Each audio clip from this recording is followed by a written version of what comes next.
मोहम्मद रफी का जन्म 24 दिसंबर 1924 को अमृतसर के पास कोटला सुल्तान सिंहपुर में हुआ। उनकी स्कूलिंग कोटला सुल्तान सिंह में हुई। जब मोहम्मद रफी करीब 7 साल के हुए तब उनका परिवार रोजगार के सिलसिले में लाहौर आ गया। इनके परिवार का संगीत से कोई खास नाता नहीं था। जब रफी छोटे थे तब इनके बड़े भाई की नाई की दुकान थी। रफी का काफी वक्त वहीं पर गुजरता था। कहा जाता है कि जब रफी 7 साल के थे तो वे अपने बड़े भाई की दुकान से होकर गुजरने वाले एक फकीर का पीछा किया करते थे जो उधर से गाते हुए जाया करते थे। उसकी आवाज रफी को पसंद आई और रफी उनकी नकल किया करते थे। उनकी नकल में अव्वलता को देखकर लोगों को उनकी आवाज भी पसंद आने लगी। लोग नाई की दुकान में उनके गाने की प्रशंसा करने लगे, लेकिन इससे रफी को स्थानीय ख्याति ही प्राप्त हुई। इनके अलावा उनके बड़े भाई हमीद ने इनके संगीत के प्रति इनकी रुचि देखकर उन्हें उस्ताद अब्दुल वाहिद खान के पास संगीत शिक्षा के लिए भेजा। एक बार आकाशवाणी लाहौर में उस समय के प्रख्यात गायक अभिनेता कुंदन लाल सहगल अपना प्रदर्शन करने आए थे। इसको सुनने हेतु मोहम्मद रफी और उनके बड़े भाई भी गए थे। बिजली चले जाने के कारण सहगल ने गाने से मना कर दिया। रफी के बड़े भाई ने आयोजकों से निवेदन किया कि भीड़ के गुस्से को कम करने के लिए मोहम्मद रफी को गाने का मौका दिया जाए। उनको अनुमति मिल गई और सिर्फ 13 वर्ष की उम्र में मोहम्मद रफी का ये पहला सार्वजनिक प्रदर्शन था। प्रेक्षकों में श्याम सुंदर, जो उस समय के प्रसिद्ध संगीतकार थे, ने मोहम्मद रफी को सुना और वो काफी प्रभावित हुए। उन्होंने मोहम्मद रफी को अपने गाने के लिए न्योता दिया। मोहम्मद रफी का पहला गाना एक पंजाबी फिल्म गुल बलोच के लिए था, जिसे उन्होंने श्याम सुंदर के लिए निर्देशन में 1944 में गाया। सन 1946 में मोहम्मद रफी ने मुंबई आने का फैसला किया। उन्हें संगीतकार नौशाद ने पहले आप नाम की फिल्म में गाने का मौका। नौशाद द्वारा गीत तेरा खिलौना टूटा से रफी ने पहली बार हिंदी जगत में ख्याति पाई। इसके बाद शहीद, मेला, दुलारी में भी रफी ने गाने गाए जो बहुत प्रसिद्ध हुए।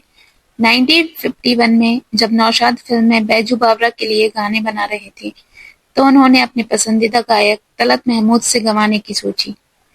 कहा जाता है कि उन्होंने एक बार तलत महमूद को धूम्रपान करते देखकर अपना मन बदल लिया और रफी से गाने गवाया।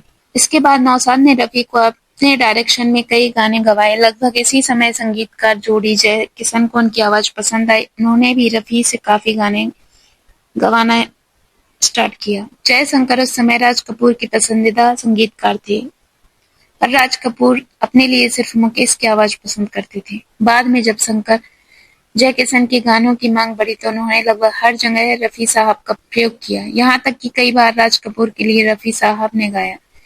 जल्द ही संगीतकार सचिव देव बर्मन और ओपी नैयर को रफी की आवाज बहुत रास आई और उन्होंने रफी से गाना गवाना स्टार्ट। 1950 के दशक में जयशंकर, नौशाद और सचिव देव बर्मन ने रफी को उस समय बहुत लोकप्रिय गीत गवाए। यह सिलसिला 1960 के दशक में भी चलता रहा। 1960 में फिल्म 14वीं का चांद का टाइटल सॉन्ग से रफी को अपना पहला फिल्म फेयर अवार्ड मिला। इसके बाद घराना, काजल, दो बदन, नीलकमल जैसी फिल्मों में दोनों की जोड़ी ने यादगार नगमे दिए।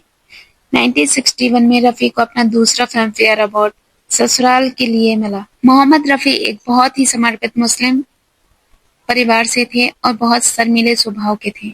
आजादी के समय विभाजन के दौरान उन्होंने भारत में आना पसंद किया। उन्होंने बेगम विक्लिस से शादी की और उनकी 7 संतानें हुई, 4 बेटे, 3 बेटियां। वे बहुत हंसमुख और दरिया दिल थे। वे हमेशा सबकी मदद के लिए तैयार रहते थे।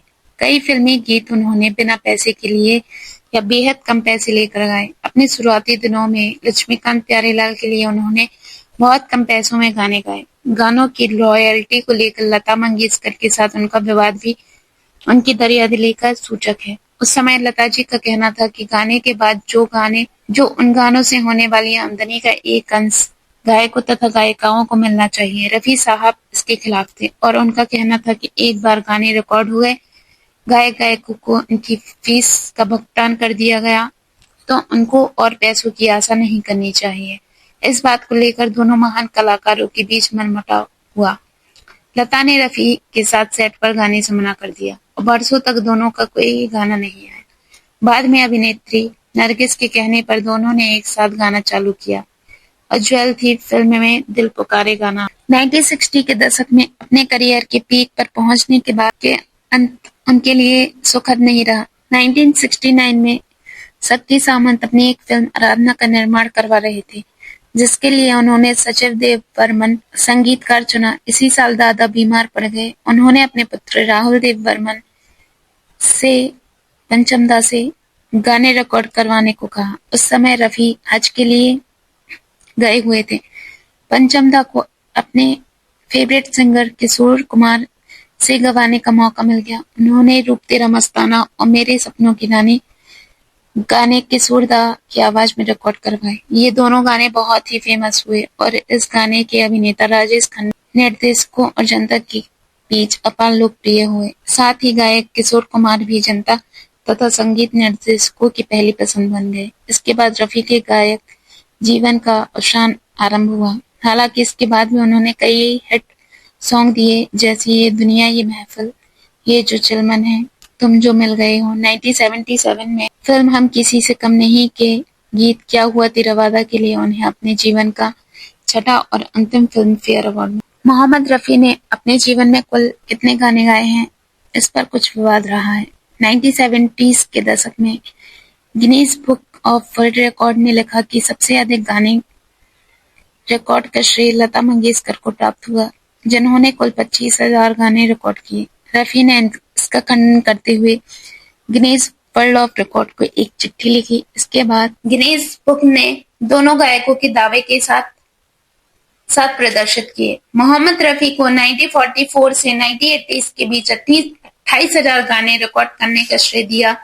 इसके बाद लता ने वास्तव में 1989 तक केवल 5,044 गाने गाए। इसके अतिरिक्त 1948 और 1987 के बीच कुल टोटल 35,000 गाने ही रिकॉर्ड हुए हैं। ऐसे में मोहम्मद रफी का 28,000 गाने की बात पर यकीन करना मुश्किल था।